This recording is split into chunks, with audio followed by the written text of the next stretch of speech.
going on, guys? T-Mart here, and Sam bring you guys their Black Ops 2 gameplay commentary, and in this one, we're going to be talking next-gen console info. I've got some PlayStation 4 info for you guys, some Xbox One info, and some Battlefield 4 info on the next-gen platforms. So, without further ado, let's get into it. So, starting off on the PlayStation side of things here, there's been a rumor, and it's really a pretty solid rumor. Like, I almost want to call it fact, but I don't. It's that the PlayStation 4 is going to have a bundle coming out this holiday season that includes both the PlayStation 4 console as well as the PlayStation Vita, and it's supposed to be around $500. So, I saw this on Inside Gaming Daily, which is a web show that's posted on Machinima's YouTube channel. I'm sure a lot of you guys have seen that. But anyway, the guys on the show said that they had a well-placed anonymous source that gave them this information about the bundle being around $500, and I kind of trust this because they usually report only on pretty solid information. They don't really go off, off of nothing. They typically report on good stuff, as well as it just totally makes sense, because if you guys have been paying attention to all of Sony's advertising and press conferences and things like that, they are really pushing the PS Vita as like the ultimate companion to the PlayStation 4, so it only makes sense for them to combine the two and sell them at a little bit of a discount, because the PlayStation 4 is $400, the PS Vita is $250. Buy them together, you're saving $150. That just, everything seems to add up. So I definitely do think they are doing this. Now, the question is why do you care? You may be wondering, T-Mar, I don't care about the PS Vita. I'm all about consoles. Why would I need this Vita? Well, to answer your question, as I said, Sony is really pushing this PS Vita as, kind of like the perfect companion to the PlayStation 4, and there's supposed to be a lot of intertwined features and things that will really immerse your experience and enhance your experience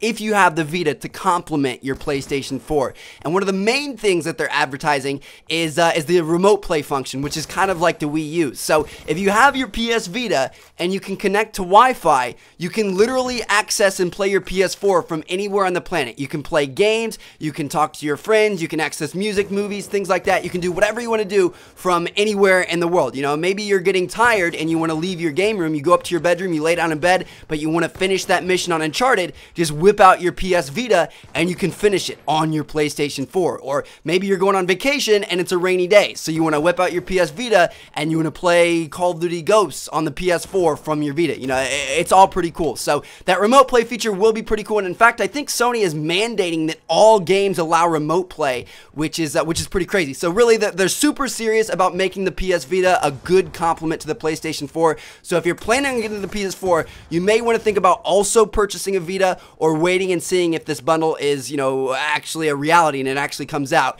because it should be a pretty good complement to your system. So we'll just have to wait and see what happens, but I will update you guys. Now, moving on to the other side of the gaming universe, on the Xbox One side, we've got two pieces of information, neither of which are really all that good. So first and foremost, we got more information on the game DVR, or kind of like the built-in capture card for the Xbox One. If you guys remember, a couple of weeks ago, I put out a video comparing the two capture cards of the next-gen consoles, and the PS4 can record up to 15 minutes of gameplay, where the Xbox One can only record up to 5, which is definitely a big advantage. Now they've announced that the Xbox One can only record in 720p at 30 frames per second. So it can't even record at the top tier, 1080p, 60 frames per second. That's what we'll be playing a lot of our games in. It can't record that high. So, that is kind of bad news. It's not absolutely terrible. That's still going to be really high quality video. You can still upload it to YouTube and things like that. But it's not the top of the barrel. It's not the top tier, which is not good news. So that's kind of a bad thing in the Xbox court,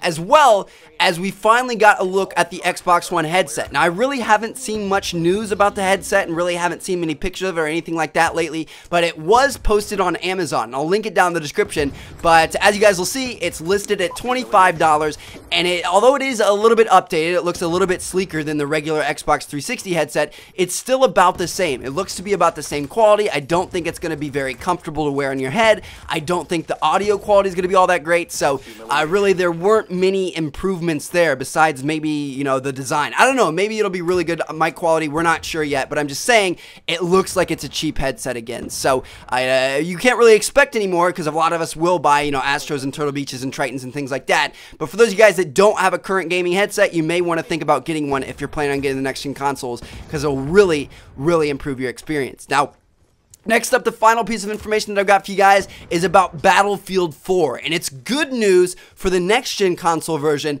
but it's kind of bad news for the current-gen console version. So they've announced that the second screen features that they're including in Battlefield 4 will not be available on the Xbox 360 and the PlayStation 3. They're only going to be available on the next-gen consoles and the PC. Now, the question is what are these second screen features? Well, I'll tell you guys.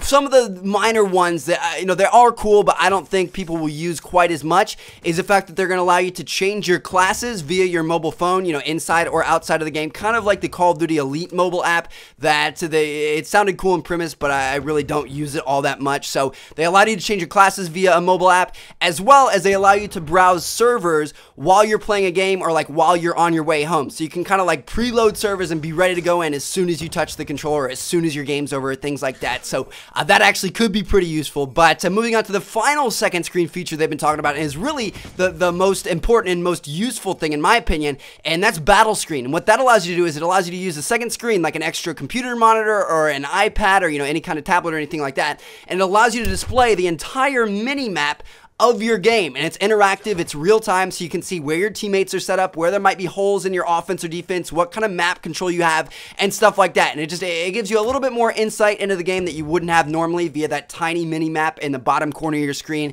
So yeah, I think that's pretty cool, and unfortunately it won't be available on the current gen consoles. It's only going to be on the Xbox One, the PlayStation 4, and the PC. So yeah, that's good and bad news. It sucks that it won't be available on current gen consoles, but it's awesome that developers are looking to include these second screens to make our gaming experience more immersive and use technology as it is today to kind of make gaming a bigger, better thing. As you guys know, Call of Duty is looking to do the same thing with second screens and with tablets and things like that. They want to incorporate those to make it a more rich experience. So it is pretty cool. It's amazing how fast gaming is changing, and we've got a really exciting couple of years ahead of us. So anyway, there you guys have it. That is my update for you guys today. I got a bunch of great videos coming soon. I got a couple of live comm series on Black Ops 2 that I want to start up, as well as a few tip videos, interactives, and things like that, as well as I'll keep up with all these news, videos as soon as cool stuff comes out. So hope you guys enjoy me keeping you updated. Thanks for watching. Check out one of the other videos on the screen if you haven't seen yet. Catch you guys later. Peace out.